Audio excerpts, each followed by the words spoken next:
के लिए और हमारे साथ जो इसके जो कानूनी पहलू हैं उस पर ज्यादा बातचीत करें हमारे साथ जुड़ चुके हैं यशवर्धन आजाद जो एक्स IPS हैं। यशवर्धन जी, आपका बहुत स्वागत है न्यूज़ 18 JKLH में। मेरा पहला सवाल ये होगा कि इसके क्या क्या कानूनी पहलू हैं, कानून कहां कहां इजाजत देता है, प्रेसिडेंस क्या है ऐसे मामलों में जब किसी पर कोई संगीन मामला दर्ज हो लेकिन वो चुनाव जीत गया हो, उसे शपथ लेना हो।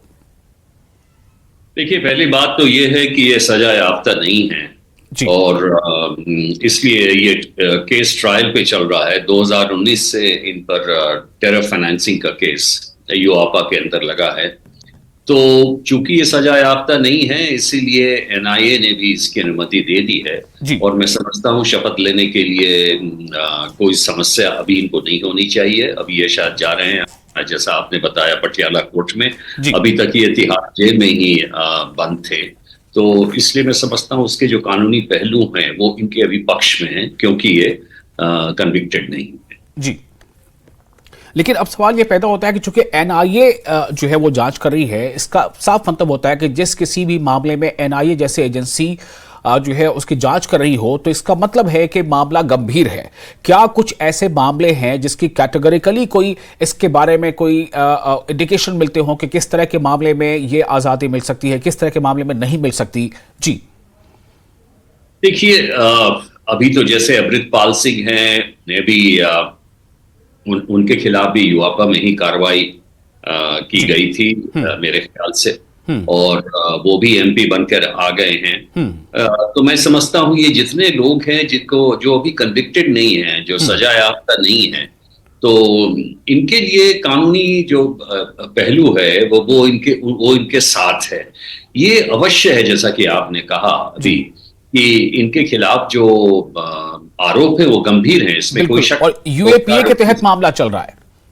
2019 में जो कुछ केसेस ऐसे थे जो पकड़े गए थे, वो मेरे ख्याल से एक कोई जहूर वताली थे बिजनेसमैन, कि जिनकी गिरफ्तारी हुई थी और जिससे ये पता लगा था कि ये फाइनेंस, जो टेरर फाइनेंसिंग ये है, ये विभिन्न ग्रुपों को जा रहा है, दुख्तराने मिल्लत को भी जा रहा है, हुर्रियात के जो दोनों फैक्शंस हैं उनको भी जा रहा है, और उसमें इनका नाम आया था और उसके बाद ही ये गिरफ्तारी की गई थी। तो जाहिर है जो टेरर फाइनेंसिंग के केस हैं वो तो बहुत ही महत्वपूर्ण है, इसमें कोई शक नहीं है। और NIA को पूरा अथॉरिटी है, जितने भी ऐसे टेररिज्म के केस हैं वो यहाँ पे भी करते हैं और विदेश में जो होने वाले हैं वो भी करते हैं। तो इसलिए आप, बल्कि एक बात और कहना चाहूंगा कि इस FIR में जो महत्वपूर्ण चीज है, इसमें जो हफीज सईद हैं वो खुद इस FIR में अक्यूज्ड हैं।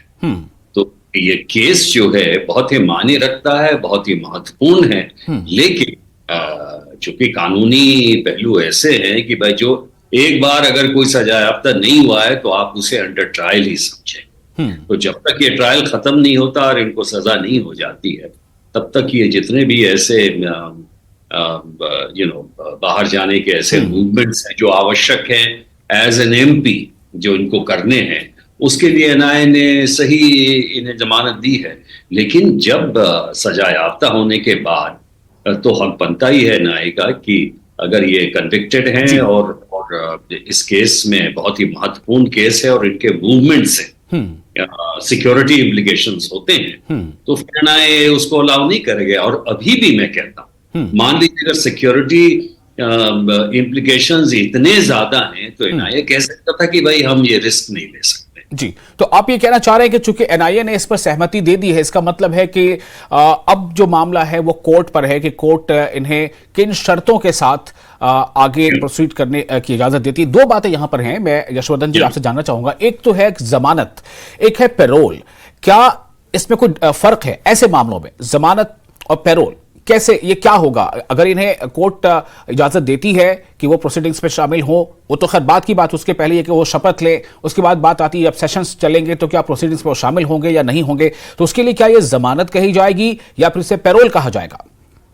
नहीं, पैरोल तो मेरे ख्याल से मैं टेक्निकल से इतना ज्यादा अभी पहलू से अवगत नहीं हूं, लेकिन ये कोर्ट पे सर्टनली डिपेंड करता है कि वो उसे टेक्निकल टर्म में जमानत दें या ये दें, क्योंकि अभी तो जो सवाल पैदा होता है ये कि उन्हें एक संसद में ओथ लेना है। जी, अगर उन्हें ओथ लेना है तो उसे वो बेल दे सकते हैं एक दिन के लिए, वो चाहे पैरोल पे छोड़े, वो उन्हें टेक्निकल मैटर है। सबसे इंपॉर्टेंट चीज जैसे आपने कहा, चूंकि एनआईए ने कोई ऑब्जेक्शन नहीं उठाया इस मामले में, तो कोर्ट इस बात से तो अवगत है और संतुष्ट है कि ठीक है, इसमें कोई ऐसे और सिक्योरिटी के, सुरक्षा के कोई ऐसे गंभीर इम्प्लीकेशंस नहीं है, इसलिए इन्हें एक दिन के लिए या 2 दिन के लिए जैसा भी है दिया जा सकता है। तो वो एक टेक्निकल मैटर है, वेदर इसे पैरोल में करें या इसमें।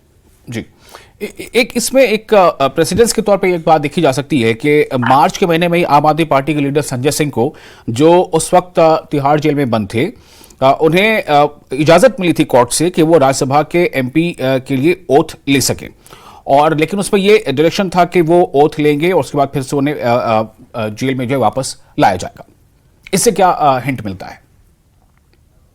देखिए, मेरे ख्याल से इनके भी केस में शायद ऐसा ही है, अगर मुझे डिटेल्स नहीं मालूम है, लेकिन मुझे भी लगता है इस केस में बिल्कुल ऐसा ही होगा कि तिहाड़ जेल से इन्हें छुट्टी मिलेगी वहां जाने के लिए, और ओथ लेने के बाद शायद वो उस सेशन के बाद वो वापस यहाँ पे आ जाएंगे, क्योंकि ओथ लेना एक टेक्निकली बहुत इंपॉर्टेंट चीज है, क्योंकि वो एस्टैब्लिश करता है कि ये एमपी बन गए हैं। और इससे मैं समझता हूं कि ओथ लेने के बाद शायद कोई ऐसा रीजन नहीं है जो कि ये बाहर में रहेंगे, तो उसी प्रकार की प्रक्रिया मेरे ख्याल से इसमें भी अपनाई जाए। एक इसमें और जो कॉन्स्टिट्यूशन में एक इससे मुतालिक एक बात है, किसी भी चुने हुए सांसद के मुतालिक, जो कि वो चुने तो जा चुके हैं, उन्हें ओथ लेना है, अभी इसकी बातचीत चल रही है। Article 1014 of the Constitution states that if an MP is absent for over 60 days from all the meetings without permission, then her or his seat would be declared vacant. तो क्या ये माना जाए कि चूंकि वो चुने जा चुके हैं और चुने इसलिए गए हैं कि कानूनन उनको इजाजत थी कि कोई चुनाव लड़ सकता है, तो जब इजाजत थी तो चुनाव लड़े, लड़ने के बाद हार होगी या जीत होगी, जीत गए, तो जब लड़ने की इजाजत है, जिसका मतलब है कि दोनों सूरतों में, हार या जीत की सूरतों में भी उसके आगे की कानूनी राह हमवार होनी चाहिए। जी हाँ, बिल्कुल सही बात है। और इसलिए चूंकि ये चुनकर आ गए हैं एक सांसद होकर, तो ये कानूनी प्रक्रिया ये है कि भाई सांसद की दृष्टि से इन्हें ओथ दिलाना बहुत ही आवश्यक है। हो सकता है कि मान लीजिए अगर इतनी सुरक्षा के गहरे इम्प्लीकेशन हैं, तो मुझे ये नहीं मालूम कि क्या इनको ओथ वहीं से दिलाया जा सकता है स्पीकर द्वारा या इसके द्वारा, वो मुझे प्रक्रिया नहीं मालूम है। लेकिन अच्छी बात ये हुई है इसमें कि चूंकि एनआईए ने क्लियर कर दिया है, उसीलिए पार्लियामेंट जाके ओथ ले सकते हैं। दूसरी बात जो आपने कही कि हाँ, 60 दिन के पीरियड तक अगर कोई नहीं आया तो उन्हें ये किया जा सकता है, तो इसलिए उसके बारे में भी एक कानूनी प्रक्रिया अपनाई जानी होगी कि वहां पे अगर चूंकि रहते हैं और उनकी अगर वो संसद सदस्य निकाले जा सकते हैं, तो हो सकता है कि इन्हें एक दिन के लिए फिर पुनः बेल दिया जाए ताकि अटेंड करें और वहां के सभा में प्रोसीडिंग्स में भाग ले सके। जी, ये बहुत जो है एक रोचक मामला है, और चूंकि कानूनी इसमें पहलू हैं कई सारे, जैसा मैं अपने दर्शकों को बता रहा हूं कि इस वक्त हमारे साथ यशवर्धन जी हैं, एक्स आईपीएस हैं, वो उनसे बातचीत कर रहे हैं। मामला है इंजीनियर रशीद को लेकर। इंजीनियर रशीद ने बारामूला सीट से जीत हासिल की है, वो मेंबर चुने जा चुके हैं, मेंबर पार्लियामेंट, लेकिन अब उन्हें ओथ लेना है, और इसके लिए एनआईए जो एजेंसी है जो जांच कर रही है उनके मुकदमे की, उनके मामले की, जो यूएपीए के तहत दर्ज है, एनआईए ने सहमति दे दी है। तो आज ऐसा लगता है कि पटियाला हाउस कोर्ट से उन्हें इजाजत मिलेगी, लेकिन क्या शर्तें होंगी, इसी पर हम बातचीत कर रहे हैं। यशवर्धन जी, मैं एक चीज जानना चाहता हूं, एक तो आप कानूनी पहलू पे बात कर रहे हैं, चूंकि आप एडमिनिस्ट्रेशन से जुड़े रहे हैं, एक्स आईपीएस हैं, एक फैमिली मेंबर को लेकर, एक नागरिक को लेकर क्या लगता है कि जो संविधान हमें ये इजाजत देता है कि आप इन परिस्थितियों में चुनाव लड़ सकते हैं, ऐसे में ये कितना जरूरी हो जाता है कि जब उन्हें या किसी भी ए बी सी को जब जिता दिया गया हो, वो जीत गए हैं, तो वो पार्लियामेंट का सेशन अटेंड भी करें? देखिए, एक नागरिक की हैसियत से तो मैं अवश्य कहूंगा कि इनको हक मिलना चाहिए अपनी बात कहने की, और मेरे ख्याल से ऐसी कोई प्रक्रिया अपनाई जानी चाहिए कि जब भी ये कश्मीर के मुद्दे पे या किसी मुद्दे पे अगर कुछ बात करना चाहते हैं तो इन्हें मौका दिया जाए। तिहाड़ जेल से इन्हें लाया जा सकता है और प्रोसीडिंग्स के बाद ये वापस भी जा सकते हैं, ऐसी व्यवस्था की जा सकती है। देखिए, जैसा कि मैंने कहा, एनआईए का रोल तब तक है, दो चीज में है कि भाई आफ्टर ऑल वो क्यों रखना चाहते हैं किसी अंडर ट्रायल प्रिजनर को जेल में। दो चीजें हैं, एक ये कि कोई भी खतरनाक व्यक्ति जिससे सुरक्षा की कोई गंभीर स्थिति उत्पन्न होती है, या तो एक भागने की स्थिति हो कि कोई ऐसा ये व्यक्ति भाग सकता है, दूसरा सुरक्षा की गंभीर, क्या कोई अटेम्प्ट किया जा सकता है छुड़ाने का, क्या कोई ऐसी परिस्थिति सामने में आ सकती है, तो उसका आकलन करना एनआईए का फर्ज है। ठीक है। और एनआईए ने उसका आकलन करके ये बताया है कि ठीक है, हम इनको 1 दिन या 2 दिन के लिए ये हमें कोई आपत्ति नहीं है कि जाके ओथ लें, क्योंकि ये कॉन्स्टिट्यूशन रिक्वायरमेंट भी है। अगर ये प्ली करें कोर्ट को, ये इंजीनियर राशि जी कि मैं पार्लियामेंट के प्रोसीडिंग्स में भाग लेना चाहता हूं और फलाने दिन से फलाने दिनांक तक करना चाहता हूं या जो भी, तो कोर्ट फिर पुनः एनआईए से पूछेगी क्या इसमें सुरक्षा के ऐसे गंभीर कोई इम्प्लीकेशंस हैं, तो आप हमें बताइए। और तब एनआईए ये कह सकता है कि भाई ये इस प्रकार के कैदी हैं, इससे ये समस्याएं उत्पन्न हो सकती हैं अगर लंबे अवधि तक इनको जाने के लिए दिया जाए ऐसा कुछ, और तब अदालत उस पर कहते हैं दे सकता है। लेकिन मान लीजिए कि अगर कोई कश्मीर पे डिबेट हो रहा है, कश्मीर पे डिबेट हो रहा है, इनको पता लगता है बिकॉज कागजात वगैरह तो इनके पास मिलेंगे, इनको हक है चाहे ये कहीं भी रहे, तो सारे कागजात और प्रोसीडिंग्स और ये एमपीज के बराबर एक मोटा सा जत्था जाता है या एमपी के पास, जो क्वेश्चंस हैं, डिटेल्स हैं, डेलिबरेशंस हैं, तो उसमें अगर ये गुहार अपनी अपील लगा सकते हैं कोर्ट में कि भाई चूंकि ये बड़ा महत्वपूर्ण मुद्दा आने वाला है और मेरे से उसका संबंध है, मैं उसमें भाग लेना चाहता हूं, मुझे अनुमति दी जाए, तो फिर ये पूरी प्रक्रिया जो है फिर से अपनाई जाएगी। बिल्कुल। और मुझे लगता है जो अभी आप ये बात कह रहे हैं, लगभग ऐसी एक बात जो नेशनल कॉन्फ्रेंस के लीडर हैं और जम्मू कश्मीर के साबिक वजीर आला उमर अब्दुल्ला, उन्होंने भी ये कंसर्न जाहिर किया है कि इंजीनियर रशीद जो है वो ओथ ले भी लें शायद, तो लेकिन मुझे लगता नहीं है कि बारामूला के लोगों को उनका सांसद मिल पाएगा। उनका ये कहना वो क्या इशारा करता है? देखिए, बात जो उमर साहब कह रहे हैं वो तो बड़ा स्पष्ट है कि भाई चूंकि ये इतने महत्वपूर्ण केस में अंदर हैं, इसलिए इन्हें बाहर अपनी जनता से मिलने की जो है मिलने का समय नहीं मिलेगा, अपॉर्चुनिटीज नहीं मिलेगी, इसमें कोई शक नहीं। बल्कि इनका पूरा कैंपेन तो इनके 2 बेटों ने चलाया था और बल्कि चंदा मांग के चलाया था। ये भी एक दूसरी बात है कि कोई बड़े जगह से इनकी फंडिंग नहीं हुई थी, तो ये तो सही है। और एक एमपी एक अपॉइंट भी कर सकते हैं अपना कॉन्स्टिट्यूएंसी के जनरल रिप्रेजेंटेटिव जो भी है, तो उस हिसाब से तो कार्य हो सकता है, इसमें कोई शक नहीं है। लेकिन ये जो उन्होंने कहा है उमर साहब ने, एक तो ये भी कहा है कि भाई ऐसे एमपी को आपने चुना है जो तिहाड़ जेल में है, एक तो इशारा वो भी है, और दूसरा जो ये है, ये भी कहना हुआ जो साफ गोई है जो सामने में है कि हाँ भाई ये बारामूला में तो आके आपसे मिल नहीं सकते और मीटिंग से भाग नहीं ले सकते, तो इसका भी इम्पैक्ट पड़ेगा। तो इसके 2 मायने। जी बिल्कुल। यशवर्धन जी, बहुत बहुत शुक्रिया आपका न्यूज़ 18 JKLH से बहुत विस्तार से इस बातचीत के लिए और अपनी राय देने के लिए। तो ये यशवर्धन आज़ाद थे जिन्होंने बताया है कि किस तरह से कानूनी पहलू है और कहाँ कहाँ पर कानून से इजाज़त है। चूँकि जब कॉन्स्टिट्यूशन अलाउ करता है किसी भी फर्द को कि वो चुनाव लड़ सकता है, इसका मतलब यह है कि लड़ने के सूरत में जो नतीजे आएंगे या तो वो हारेगा या वो उसकी जीत होगी, तो उन दोनों सूरतों में फिर आगे कानून उसकी रहनुमाई करता है। लेकिन चूंकि मामला इंजीनियर रशीद पर UAPA के तहत चल रहा है, लेकिन इन पर अभी जुर्म आयद नहीं हुआ है, इसलिए शायद एनआईए ने, जैसा कि अभी यशवर्धन जी कह रहे थे कि एनआईए ने सहमति दे दी है। अब पटियाला हाउस कोर्ट में जो मामला है वहां से इन्हें किस शर्त पर इजाज़त मिलती है ओथ लेने के लिए? क्या ओथ लेने के लिए उन्हें बिल्कुल पूरी सिक्योरिटी के साथ उन्हें ओथ लेने और फिर से वापस जेल में आना है, या फिर पैरोल पे वो उन्हें मौका मिल सकता है? बहुत सारी ऐसी बातें हैं जो अभी आने वाले वक्त में हमें पता चल पाएंगी। इंजीनियर रशीद के भाई खुर्शीद रशीद ने न्यूज़ 18 के साथ खास बातचीत की है। उन्होंने उम्मीद जाहिर की है कि इंजीनियर रशीद शपथ लेने के बाद लोगों की खिदमत कर सकेंगे।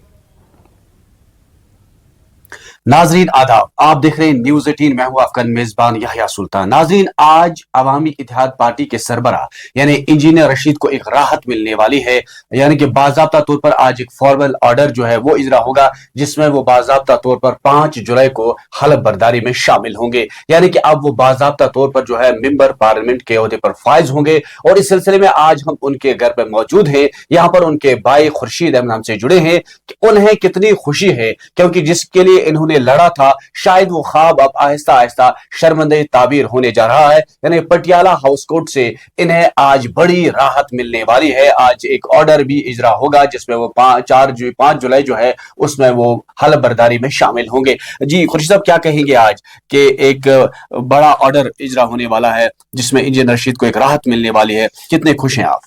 जी, जाहिर सी बात है, खुशी तो है, लेकिन इस बात के लिए भी खुश हैं कि हमसे ज़्यादा जो है लोगों की उम्मीदें हैं, लोगों की एक्सपेक्टेशंस इस वक्त रशीद साहब के साथ जुड़ी हुई है।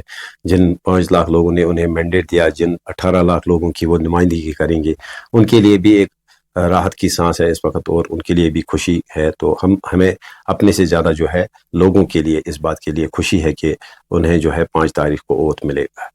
अगर 5 तारीख के बाद फिर से उन्हें जेल भेज दिया गया तो आप फिर मुकम्मल रिहाई के लिए क्या करेंगे? जी, जाहिर सी बात है, 5 तारीख के बाद उनको दोबारा वापस जेल भेज दिया जाएगा, क्योंकि जो हमने एप्लीकेशन लगाई है उसमें हमने सिर्फ जो है ओथ के लिए अप्लाई किया था। और उसके बाद हम देखेंगे, अपने वकील अपने लॉयर से मशवरा करके हम देखेंगे कि परमानेंट बेल के लिए कब अप्लाई करते हैं, या कानूनी तौर जो हमें सूट करेगा, जो मशवरा देंगे हमारे वकील, उसी हिसाब से हमारे। यानी कि आपको लग रहा है जिस तरह आपने कैंपेनिंग की और बाज़ाब्ता तौर वो कामयाब हुए, अब आपको लग रहा है आपको ख्वाब जो है पूरा होने जा रहा है? जाहिर सी बात है, इस वक्त चूंकि रशीद साहब जब ओथ लेंगे उसके बाद MP होंगे, तो थोड़ा सा जो है चीज़ें जो है वो तब्दील होंगी।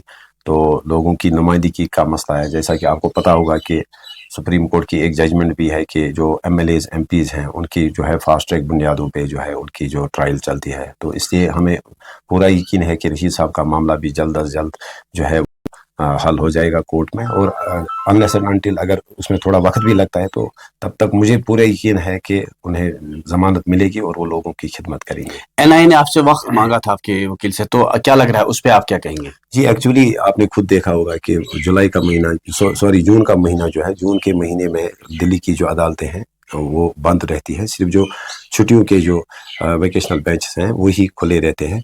तो उस सिलसिले में जो है 2-3 पेशियां वहाँ लगी, तो कुछ मॉडलिटीज़ को लेके या कुछ जो स्पेसिफिक कोई डेट नहीं था ओथ के लिए, तो उस वजह से जो है थोड़ी सी दिक्कत का सामना करना पड़ा। टेक्निकली वो मतलब एक आम इंसान को समझ नहीं आता है, बट टेक्निकली उसमें थोड़ा सा स्पेसिफिक डेट नहीं था। उसके बाद जो है NIA ने मॉडलिटीज़ को लेके जो है सवालात उठाए थे। तो बट जो ही ये आज मतलब सब कुछ जो है जब ये क्लियर हो गया, तो अब जाहिर सी बात है आज हमें यकीन है कि 5 तारीख को, चूँकि हालांकि अभी फॉर्मल ऑर्डर इशू नहीं हुआ है, लेकिन जो कल NIA की जानिब से जो है उन्होंने कहा कि 5, 6, 7 तारीख को जो है हम मतलब हमें कोई इसमें आपत्ति नहीं है कि अगर रशीद साहब ओथ के लिए जाए। मुल्क के आईन और मुल्क की जुडिशरी से आप इस वक्त मुतमईन हैं? मुतमईन है, बिल्कुल हर वक्त मुतमईन है, लेकिन कुछ हालात बीच में ऐसे ही थे, और जो चूँकि आपको पता ही है तो इस वजह से थोड़ा सा वक्त लगा। लेकिन मुतमईन है, अगर मुतमईन नहीं होते तो रशीद साहब को फॉर्म नहीं भरने देते, अगर मुतमईन नहीं होते तो उन्हें अच्छे से जो है कैंपेन करने नहीं दी जाती, अगर मुतमईन नहीं होते तो आप खुद देख रहे हैं कि रिजल्ट आया बड़े अच्छे माहौल में। हम इलेक्शन कमीशन ऑफ इंडिया का, सिक्योरिटी एजेंसीज का, सारे जो सिस्टम है एडमिनिस्ट्रेशन का, सिविल और पुलिस इंतजामिया का, उनका हम तहे दिल से शुक्रिया अदा करते हैं कि रशीद साहब का जो नॉमिनेशन सबमिट हुआ उसके बाद इलेक्शंस अच्छे माहौल। तो ये थे खुर्शीद अहमद जो इंजीनियर रशीद के भाई हैं। इनका साफ कहना है कि अब इनका ख्वाब जो है वो शर्मंदे ताबीर होने जा रहा है, और ये मुल्क के कानून और आइन से काफी खुश हैं क्योंकि इन्हें राहत मिलने जा रही है। नेटवर्क 18 के लिए याह्या सुल्तान। और फिलहाल एक छोटा सा ब्रेक लेंगे, ब्रेक के बाद खबरों का सिलसिला जारी रहेगा।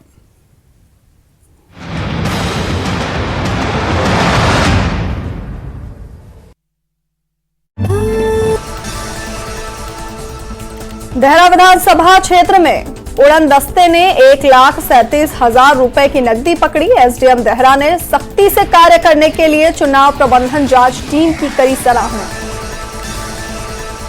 मंडी में नशेड़ी युवक ने किया सदन के बाहर खड़ी गाड़ी से चोरी। आरोपी के मां ने खुद पहुंचाया थाने। मां बोली, अपने बच्चों पर बनाए रखे नजर।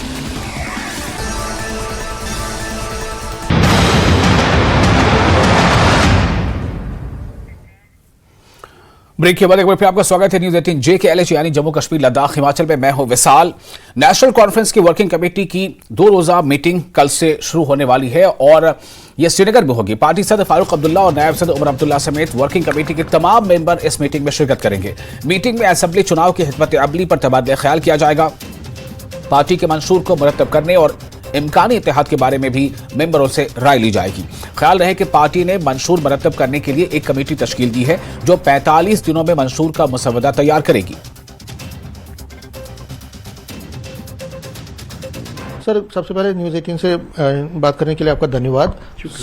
पूछना चाहूंगा कि ये जो कमेटी बनाई गई है, आप तो सबसे पहली पार्टी बन गए हैं जिन्होंने अब मैनिफेस्टो कमेटी का गठन किया है। 45 दिन के अंदर अंदर इसको कहा गया है। क्या इश्यूज रहेंगे इसमें और क्या कहेंगे इसमें? देखिए, जम्मू कश्मीर के जो इस वक्त हालात बने हुए थे, पिछले 10 साल में जो जम्मू कश्मीर के लोगों को जिन परेशानियों से दिक्कतों से जूझना पड़ा, अब जो असेंबली का इलेक्शन का बिगड़ बच गया है। नेशनल कॉन्फ्रेंस तो पहले से ही तैयार थी और जदोजहद की नेशनल कॉन्फ्रेंस ने कि जम्मू कश्मीर के अंदर असेंबली के चुनाव फौरी करवाए जाएं ताकि एक असेंबली के अंदर लोगों की रिप्रेजेंटेशन होनी चाहिए। डेमोक्रेसी है और डेमोक्रेसी के अंदर ये जो कॉन्स्टिट्यूशनल अदारे हैं, अगर यहाँ ही खिला होगा, यहाँ ही नहीं होंगे, तो आप क्या समझेंगे कि डेमोक्रेसी क्या है। यहाँ तक मैनिफेस्टो का ताल्लुक है तो नेशनल कॉन्फ्रेंस एक ऐसी पार्टी है, प्रीमियर पॉलिटिकल पार्टी है, जो मैनिफेस्टो जो है वो उस पार्टी का इंडेक्स का पता चलता है, उस पार्टी का विजन का पता चलता है कि वो आने वाले समय में जम्मू कश्मीर के अंदर अपने लोगों के लिए क्या करना चाहती है।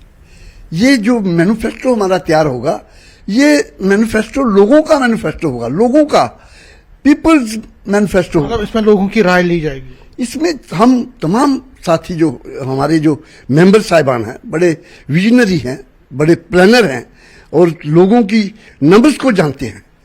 इस वक्त जम्मू कश्मीर के अंदर क्या चाहिए, किसके लिए ये जदोजहद हमने की है, हम तमाम वो बातें इनकॉर्पोरेट करेंगे इसमें मैनिफेस्टो में। इसमें फार्मर्स के लिए बेहतरीन बातें होंगी। आपने देखा है कि जम्मू कश्मीर का बेसिक जो हमारा नया कश्मीर है, उसमें पहले ही शेर कश्मीर के टाइम में उन्होंने, उस वक्त हमारी पार्टी ने एक विजनरी डॉक्यूमेंट जो है लोगों को दिया था। आज उसी पे हम चल रहे हैं कि जम्मू कश्मीर में हमारे फार्मर्स की क्या हालत चल रही है, उसको हम कैसे बेहतर कर सकते हैं। अनएम्प्लॉयमेंट जो पूरी हिंदुस्तान में सबसे ज्यादा रेट इसका अनएम्प्लॉयमेंट का जम्मू कश्मीर के अंदर है और हमारे बच्चे जो हैं किस तरह दरबदर हो रहे हैं। हम इस किस्म के प्रोविजन, जहां इस किस्म की स्कीम्स, इस किस्म का अडॉप्ट करेंगे मेथड कि इन बच्चों को रोजगार मिले। ये हमारा नारा होगा, हर हाथ को काम और हर खेत को पानी। जो हमारे राइट्स थे, जो जम्मू कश्मीर के हक हुकूक पे डाका पड़ा, जो हमारी बेहतरीन एक खूबसूरत स्टेट को 2 हिस्सों में बांटा गया और फिर 2 हिस्सों में बांटने के अलावा स्टेट से हम यूटी बनाएंगे, तो ये तो तमाम बातें हम सोच विचार होगा, इस पे थ्रैशिंग, इस पे डिस्कशन होगी, विचार होंगे और वो सब हम सोच विचार के बाद ये एक मैनिफेस्टो बनेगा और ये एक विजनरी डॉक्यूमेंट होगा। आने वाले जो हमारा समय है जम्मू कश्मीर का, मैं समझता हूं कि जो एक ख्वाब हमारे जम्मू कश्मीर के लोगों ने देखा था कि अच्छे दिन आएंगे, हम साबित करेंगे इस विजनरी डॉक्यूमेंट को देख के लोगों को कि आपके दिन अच्छे जरूर आएंगे। और इसके साथ ही इस बुलेटिन में फिलहाल इतना ही, लेकिन न्यूज़ 18 जे के LH पे लगातार बड़ी और अहम खबरों का सिलसिला जारी रहेगा।